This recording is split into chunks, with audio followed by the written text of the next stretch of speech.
Hi there. Well, I trust that your quarantine is going well and that you're staying at home and you're not out there on the streets like some of these crazy people.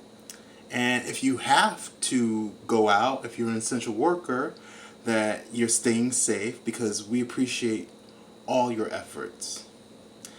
I just wanted to take time out and share something with you because it comes up every year at around this time. 8 years ago, I suffered what I could best describe as just a freak accident. Um, I was coming home one night. It was late, after 11, maybe close to 12. I was crossing through the park to get home, Sigourney Park. And this was back when I was living with my family in Hartford, Connecticut. Uh, so I was walking through the park and trying to get home, and I noticed there was a bunch of these guys. Like I'd say, like probably 12, maybe almost 20 of them in mass, and they were all wearing white T-shirts and white sneakers. And I would say the average age of them may have been like somewhere around like late like teens maybe to maybe like early 20. I don't know. I didn't think much of it because I was actually on my way home, and I was walking past them at one point in time, and it's a dark park, by the way. So there are like street lamps, or there's lamps in the park, but um, it was clear enough where I could see them. But I was walking past them. Nothing was said. I was minding my business, and out of nowhere, I get sucker punched in the back of my head by one of them. And when I turned around, the guy's like up there like laughing. Some fat piece of shit. He looks like a kid from Lean On Me. Um, that's how I describe him. Um, well, anyhow, he's up there laughing, like like I was like, I turned around, I was like, I'm sorry, do you even know me? Do we know each other? Because you just punched me in the head. I don't know if you mistook me for someone else or what. Well, I was about to square up with him until I noticed at the corner of my eye that the other guy was trying to jump in on in the fight too. I was like, well, this is not fair. So suddenly I just turned around and I just booked it. I was running through the park and making as much noise as I possibly can to see if anybody would notice, because I mean I didn't see anyone out there at that time of night other than them. Um, and I don't know what happened. I either maybe I tripped, or maybe someone tripped me. Most likely someone tripped me, or I was knocked down into the grass, and I thought that was gonna get like pretty much it was gonna be like a dog pile. They were just gonna jump on top of me and whatnot.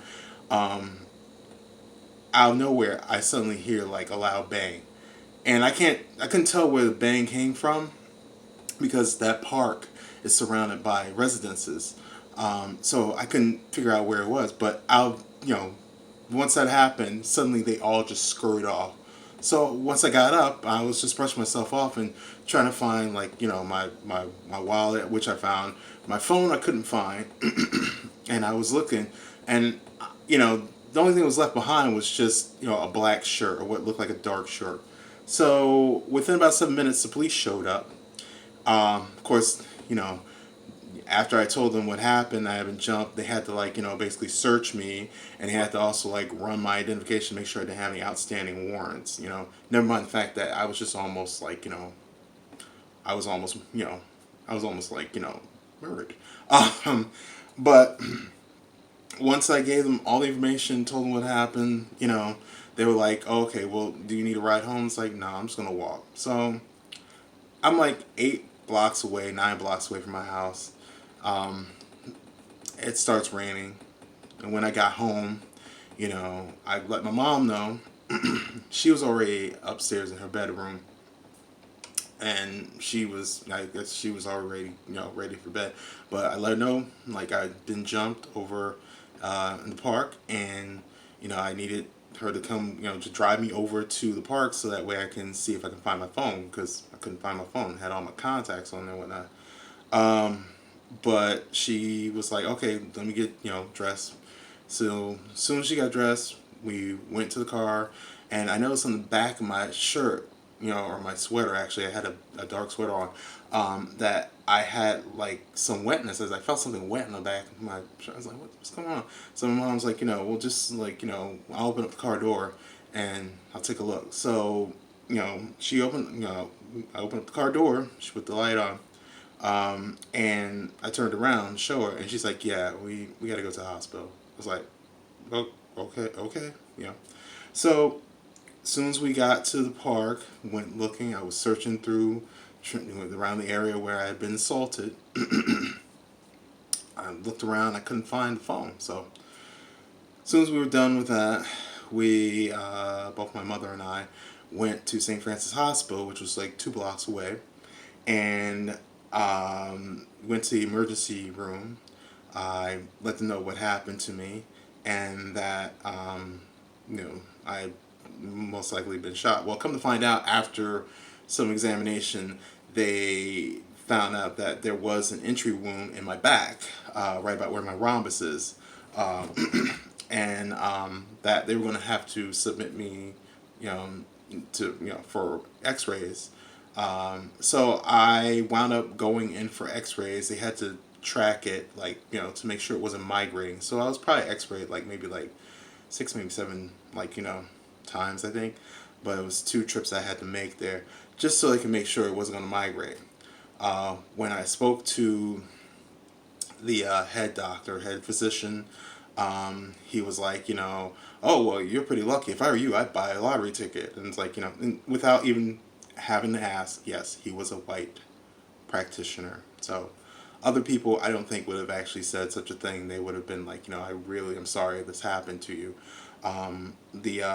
The detectives were decent. They were actually like, able to ask me questions, and I gave them as much information as I possibly could, because I'm like, I don't know, I didn't recognize anybody, I didn't know any of these people.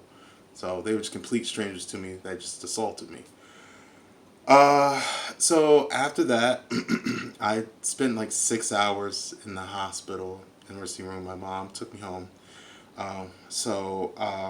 Yeah, nothing came of the case, as far as I know. I mean, I gave them my sweater that had obviously the hole in it from where I got shot, um, as evidence. And as far as I know, the case is still open.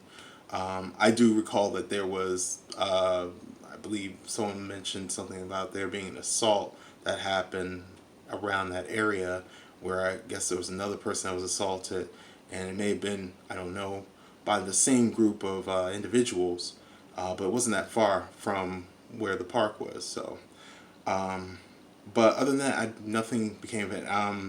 The physicians, I went for a second, you know, I went to a follow up, I guess you could say, follow up appointment, and the physician, um, said, like, there's no reason to take the bullet out because it's lodged in between my lung and my rib cage. So now I'm stuck with like a bullet that's, inside, and it was a small caliber. Thankfully, it was a small caliber bullet. Otherwise, I wouldn't be talking here to you. Telling you about this. But the reason why I tell you this is that, it's one of those things where I think about it. I would say every day, but during, especially this time now, where we're in the middle of a pandemic, um, I mean, I have that as a reminder, as well as the uh, the the wristband that I have from when I was admitted to the emergency room. Um, and it's one of those things that during a time like this where things are uncertain, it gives me something to hold on to make me remind me of the fact that I've been through worse things, that we've all been through worse things, and this is one of those things that's it's an obstacle, but it's something that we will overcome. Um, and I have this as a reminder, to let me know, make me realize that, things just don't happen for no reason whatsoever. We don't live in a vacuum, and that there's a reason for everything. And it gives me something to strive for every day. Um, you know, um, that's what I wanted to share with you, and I don't share that often with people because it's a very hard subject to talk about. But it's one where if I can if I can actually uplift you, if I can give you some kind of sense of just, I don't know, a, a being of direction, I could give you that, that'd be great. That's the only thing I could give you, then fine.